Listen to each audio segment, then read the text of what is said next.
Paz é um dos principais pedidos da gente, não é mesmo? E muitas vezes depende de quem? De nós mesmos. Mas como se educar para isso? Porque para ter paz, a gente precisa de quê? Ter sabedoria das nossas emoções.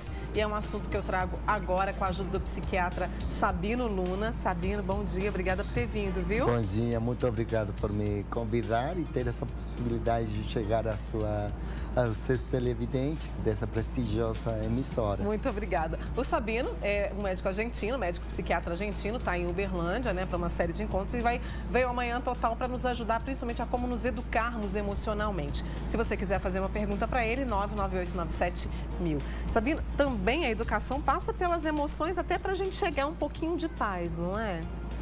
Não só passa fundamentalmente pelas emoções, porque, na verdade, a revolução que está acontecendo nesse campo começou a partir de pesquisas que fizeram-se nos Estados Unidos, principalmente na Universidade de Harvard e na Universidade de New Hampshire, por parte de Peter Salovey e John Mayer.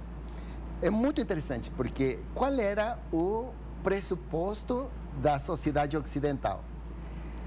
Era que quem tivesse maior desenvolvimento cognitivo, quer dizer, a inteligência tradicional, ele estava predestinado, vamos dizer assim, a ter sucesso na vida, ser destacado, ter o melhor.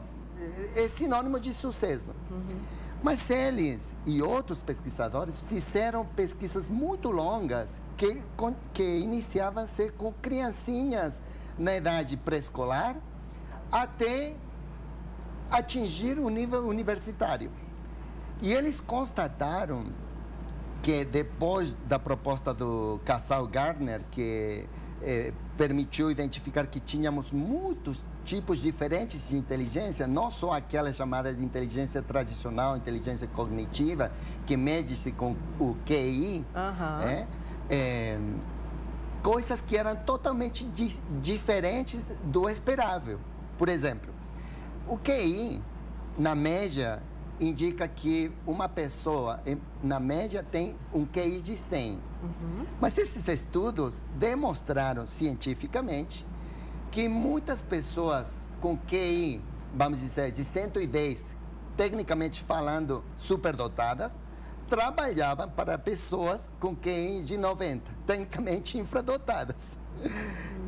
Então, isso começou a mexer com a questão de revisar todos aqueles preconceitos que nós tivemos e temos ainda na nossa realidade atual. E é muito importante ter em conta e tomar consciência, por exemplo, que nas nossas culturas, habitualmente, desde que a criança tem 4 anos, 5 anos, ela entra para um processo de educação sistemática que visa no desenvolvimento da sua inteligência cognitiva. As crianças começam a aprender os números, as letras, somar, restar, multiplicar, dividir, ler, escrever, não é? É a prioridade. É a prioridade. Mas essa prioridade da nossa cultura não faz feliz nem saudáveis as pessoas. As faz mais instruídas, não melhores. E as pesquisas demonstraram isso. Isso foi uma grande revolução que agora está a cada vez mais penetrando na sociedade em geral e na cultura da educação em particular.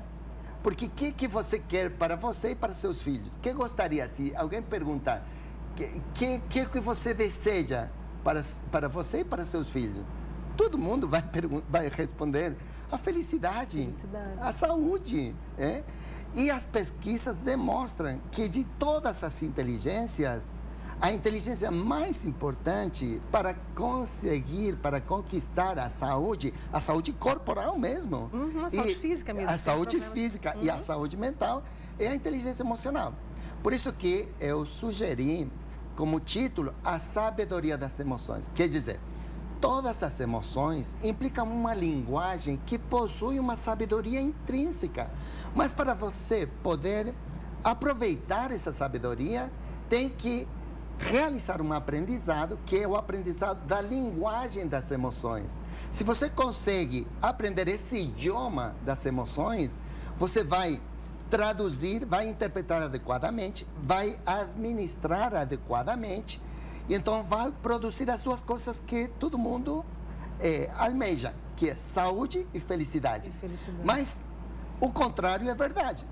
Quer dizer, se você não consegue identificar essa linguagem, se você não consegue ministrar adequadamente, infelizmente, vai acontecer o lado escuro da emocionalidade, que é a doença e o sofrimento. Que depressão, transtorno do pânico, tudo isso que a gente está vivenciando hoje, principalmente nesse momento, nos consultórios psi do mundo todo, predominam duas patologias que têm muito a ver com isso, que são os transtornos por ansiedade e a depressão, resultante sempre de dificuldades na percepção, na identificação e na ministração das emoções. A gente teria que ter uma escola das emoções também, para aprender a lidar com a tristeza, com a raiva, com tudo isso que sem dúvida. A vida por exemplo, o objetivo fundamental de um espaço psicoterapêutico é treinar a pessoa para aprender essa linguagem das emoções e ministrar adequadamente. E o mais notável é que culturalmente, assim, o preconceito é de que existem emoções má e negativas. Desde a perspectiva da psicologia transpessoal e desde a perspectiva da inteligência emocional, isso é um erro conceitual, é um preconceito da ciência e é um preconceito da cultura.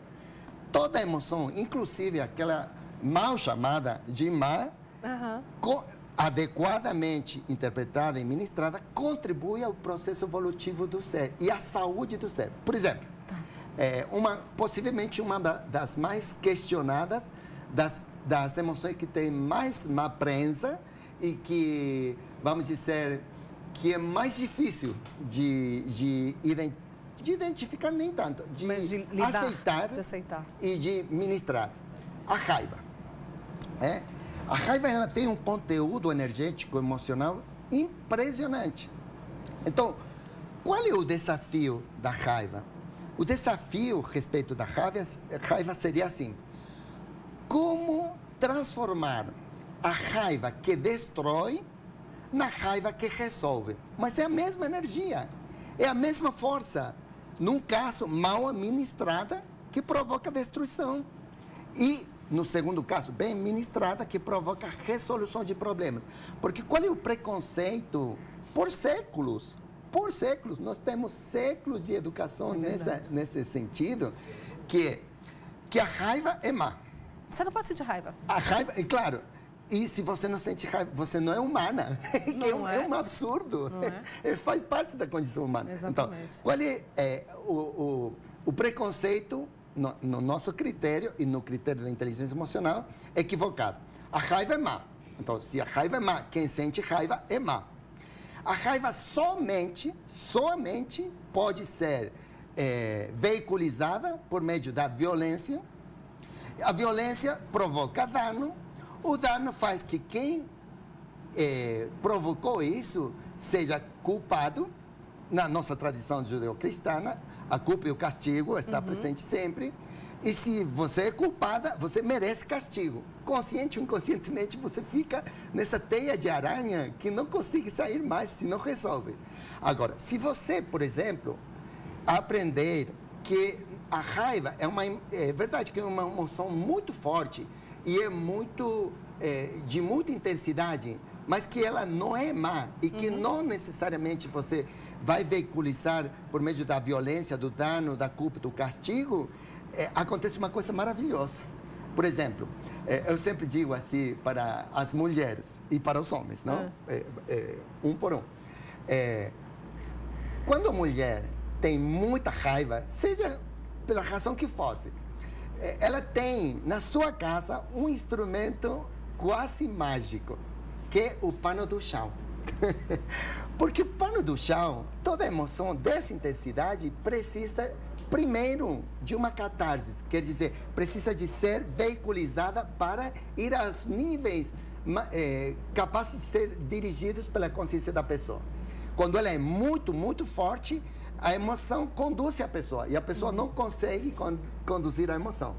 Então, o pano de chão, eu digo sempre assim, ele é quase mágico porque quando você pega o pano de chão e faz esse movimento, ele sempre pode te dar uma gotinha a mais. E nesse movimento, a força que você consegue veiculizar provoca catarse. E permite que a intensidade da emoção seja menor para que você possa fazer a segunda parte importante, que é a elaboração dessa emoção. Então, você, por exemplo, se está com muita... Eu não sei se você já percebeu ou viu alguém que, estando com muita raiva, limpa muito melhor e mais rápido que quando não tem raiva. Porque põe aquela energia ali, né? Exatamente. E evolutivamente, essa energia da raiva é uma energia que pode ser utilizada para resolver problemas que dificultam o processo de desenvolvimento da pessoa. Compreendes? Compreendo.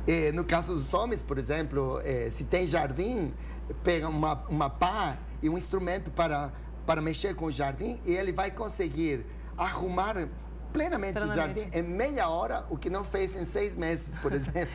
São dicas. Eu vou ter que encerrar, infelizmente, a nossa conversa, pedindo para você voltar logo ao Brasil para vir falar mais, mas eu gostei desse exemplo que você trouxe, né, do pano de chão e do jardim, para a gente pôr essa intensidade, elaborar e trazer a raiva para que ela possa me fazer crescer. Claro, né? como um instrumento de... Esse é o psiquiatra argentino Sabino Luna com a gente aqui hoje, falando sobre a sabedoria das emoções. É sempre muito bom a gente aprender. Sabino, muito obrigada pela sua vinda ao Brasil e volte sempre. Quando voltar aqui, esteja conosco no Manhã Total.